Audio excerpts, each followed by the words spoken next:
Brandi Bernoskie didn't set out to build a $1 million business. In 2011, she was writing content for NASA and running a small blog on the side, mostly for herself. But through this process, she was learning how to code her own website, and was also making friends who were also bloggers who then started asking her to help them with their blogs and helping to code them and all sorts of different little side projects. And all of a sudden, this kind of snowball effect happened where eventually this kind of small side project end up turning into something way bigger. A few key mindset shifts turned that side hustle into what is now a $1 million website agency. So in this deep dive, we'll explore the mindset shifts Brandi made to go from side hustler to $1 million business owner, how her focus on service helped her stand out, and why her approach directly challenges one of the other founders I have featured here on The Quarter. And after studying dozens of bootstrap businesses and the Bootstrapped Report, Brandi's story stands out as one of the clearest examples of how to grow a healthy and sustainable company. Let's dive in. So Brandi started her career being a writer for NASA, and you can see here's one of her content pieces about eclipses. And she was also writing her own blog, which you can see here, which wasn't a money play. It was more just like kind of what was inspiring her kind of outside, but also within. It was kind of the way Brandi kind of explains it through kind of her old blog post, which is more of like a personal project. But as I mentioned in the intro, right, this started a kind of a snowball effect. But instead of kind of me explaining the impact and how this really did start the snowball for Brandi's career, here's Brandi to explain how this personal blog became something much larger. I was starting to get known in my circle of like blogger friends as someone who could code websites because I was coding my own site. And then essentially friends started asking me for help. And I remember there was a designer who was based in Brazil who said, hey, I've noticed that you code your own site. Would you be interested in helping me code some themes? And so I said, yes. Why not? And I mean, when I say I charged next to nothing, I truly charged next to nothing. I would put in hours of work and maybe make $200 if I was lucky per theme. But it really gave me a lot of the experience I needed and like the foundation I needed to be able to say, yeah, I code websites. That's something like to own the new skill set I was developing in a different way. It really was a very organic thing. It was friends asking me for help, and it was just letting people know what I did, and that led to work really unexpectedly. So this snowball of like projects and these side projects starts growing, as Brandi mentions, right? She was just more and more friends started asking, and yes, they weren't paying well out of the gate, but let me give you a little more context too of kind of what this kind of the landscape looked like at the time, because it's much different than it was a decade ago with website builders. So here's kind of like the main four website builders at the time, and Webflow is even on the edge, right? So WordPress is kind of the OG, it's the original, and Squarespace and Wix, so they were really taking off at this point. Webflow was just getting started, so really maybe you're playing with the MVP, maybe at the time, but really the first three are WordPress, Wix, and Squarespace. So coding websites was much more of a thing, especially for like plugins with WordPress, where Brandi kind of really has shined and does still shine and is kind of creating these plugins and coding them. And that's where Brandi, right, even though she wasn't making a ton of money, right, just having that skill set was really advantaged because not many, especially creators at the time, creators wasn't even a thing at the time, really. Like it was all bloggers. Like bloggers didn't know how to code. So having this ability to blog, but also code, that's a pretty important skill set. And with all this, right, so Brandi's still writing at NASA, but she's realizing like, hey, if I'm coding websites, if I'm doing this, like I actually may be able to replace my income at NASA and just go full time and being a freelancer for making websites. And she does that. And it does pretty well. In year one, she does about $60,000 in annual revenue. And in year two, she does about $150K in annual revenue. And this all seems right for if a full-time job, right? Those are pretty decent numbers. 60K is about average. 150 is doing pretty well, right? You're thinking like, that's pretty good growth. That's all doing well. The issue here though that Brandi mentioned to me was that she was really burning out because like all she was doing is like selling her time, not really increasing prices. And she was trying to do it all. So to increase her, her revenue or really her income, right, she had to keep doing more and more, work in terms of networking, marketing, right? You're doing every little bit of thing. And this was kind of a moment for Brandi because she was actually thinking when I was talking with her about like, should I actually quit doing this and go get a full-time job because I'm burning out? Yes, like income's nice and I've done it pretty well, but like this is like exhausting. And through this kind of process of like figuring out like, should I actually quit freelancing, go back to a full-time job? she ends up hiring a business coach. And this business coach really helps Brandi make one really important mental shift. And that is going from freelancer to business owner. And the difference here is a pretty big one. And it seems simple and might seem really clear to you. But Brandi was operating as like, hey, I'm just a freelancer. It's just me. I don't need anyone else. Like that's just, I can't even hire anybody else. Like that's kind of just like, I'm on my own. But the business owner mindset is like, hey, actually, like, no, I can operate as an agency, right? I can hire people, I can do those things, right? So this is the shift from Brandi going from like, hey, it's just Brandi to now what is her now agency of Alchemy and Aim. So now she like almost immediately overnight, kind of after she made this mental shift, she ended up hiring like 3 other people. One was kind of an assistant, and then 2 other developers, then to help her grow her business. And then she was actually able to grow her revenue pretty quickly from there because she could have a team, her capacity was loaded, and she can then focus on where her sweet spots were. And this ends up leading to Alchemy and Aim having over $1 million, over $1 million in annual revenue pretty quickly and pretty consistently nowadays. Now, to grow to over $1 million in annual revenue is more than just this simple mindset shift from freelancer to business owner. There's a lot to it. But there's one other mindset shift that Brandi mentioned to me that was really critical. So here's Brandi to explain the other mental shift that she had to make to help Alchemy and Aim grow to over $1 million in annual revenue. One of the biggest mindset shifts that happened early on for me, and this was maybe about year 3 of my business, was this shift of understanding that you could sell or you could serve. And I get on, what I'll call a sales call with people, and I am just looking for how can we help them.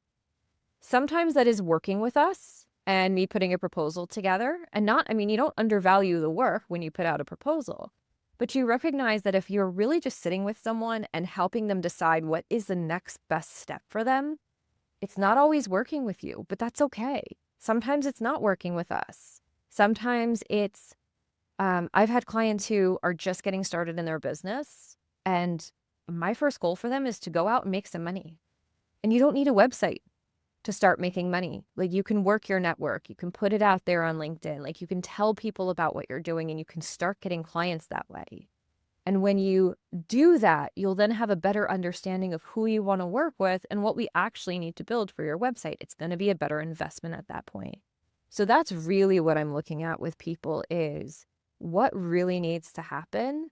And yeah, very often that does result in a proposal, but because I'm approaching it from let's figure out what you really need and how we can work together and make this a success for you and get a great ROI on this return. Like, when you invest money with us, I want to make sure that it's going, like, we're going to see a return, that there is going to be impact in your business because of it. And that leads to sales. But the goal isn't to sell per se. It's to serve people and to make sure they are getting what they need. And that, as an introvert, I'm like an introvert who loves talking with people in like one-on-one settings. So I'm not ever afraid to get on a sales call, but just making that shift away from like, I don't have to sell anyone anything. All I have to do is position myself as an expert, which I know I am, and help them figure out what they need, and then show them what it could be to work together. And that's all. I don't have to push any harder than that. They can make decisions. They're adult. I'm here to guide them if they need guidance. So I love this mental shift from serve, don't sell mentality that Brandi mentions here, right? It really makes sales kind of more natural because you're more just investing in people. And yes, you might not get a sale every single time, but even if you're doing like kind of like the more salesy method, right, you're probably not going to get a sale every time anyways. But if you can build trust, right? Sales is all about trust. So if you can build trust with someone, and even if they might never become a client, right? But they might know people, right? That's kind of the important piece. And if you can continually build trust with people and be known for building websites and doing great marketing, right? That's where that's the magic, I think, of Alchemy and Aim, and magic of kind of Brandi. And I've seen this with Brandi numerous times where she just kind of invests in people, a good chance they never become clients. But she just, again, kind of does this and just builds a lot of good relationships, and business just kind of comes to Alchemy and Aim just because she has this huge network that she can pull from, and are consistently kind of sending her leads as well. So with all of that, I kind of hinted with all of that into the growth strategies. So let's dive into the growth strategies of Alchemy and Aim here. And the growth strategies of Alchemy and Aim are pretty simple. There's only one, and that is relationships. Instead of me kind of giving the broad overview of how Brandi approaches relationships, here's Brandi to explain. Word of mouth and referrals have always been the cornerstone of this business, and they will continue to be the cornerstone. What was originally friends, obviously making referrals, has become strategic business collaborators making referrals. So now we get referrals like for projects from copywriters, designers, partial like fractional CMOs that I know. I'm in networking groups and in kind of business masterminds where I get work as well. So I've kind of like broadened the network, and I'm always looking for really good people, because the reality of it is that we don't do everything. So a fractional CMO may refer a client to us, and I may refer a client eventually to that fractional CMO as well. So it kind of has been this very collaborative loop. That's been the foundation of it all. But in addition to that, we do go after RFPs when someone puts out a request for proposal, when we find a great organization that does something like that we want to work with. I love working with nonprofits. We're always looking for those opportunities in other ways as well. That's definitely been one of the ways we've broadened. But for me, I am a relationships person.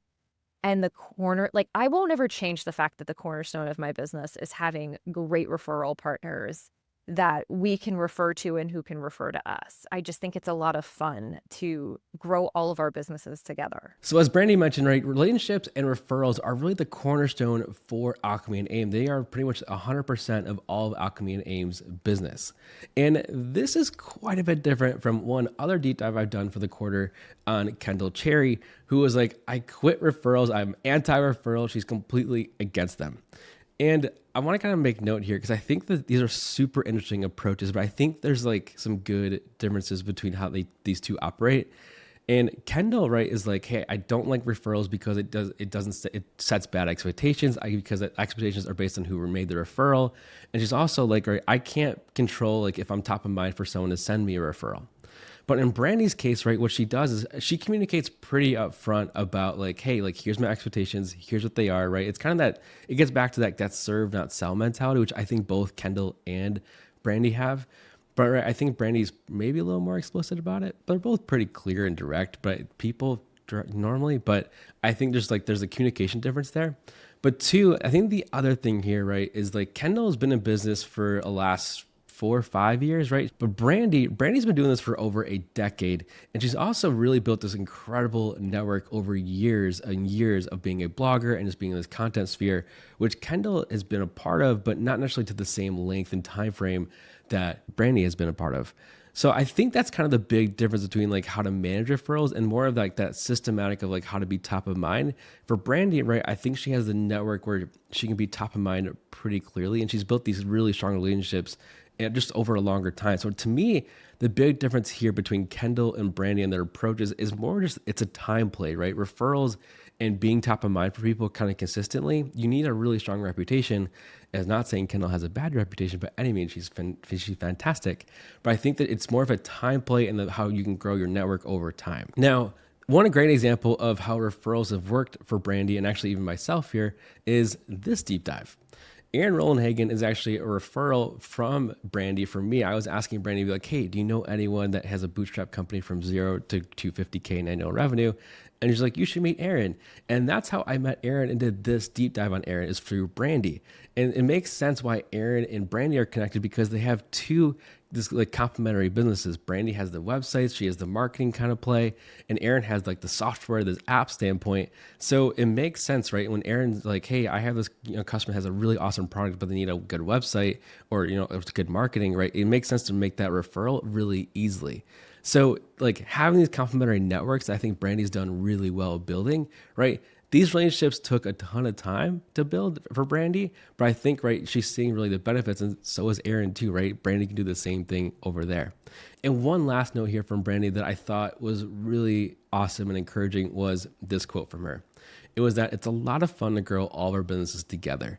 And so it really makes, especially if you're more into like the solopreneur or thinking like, hey, I'll be a solo founder and then I'll, have kind of consultants around there or like a contractor team around you.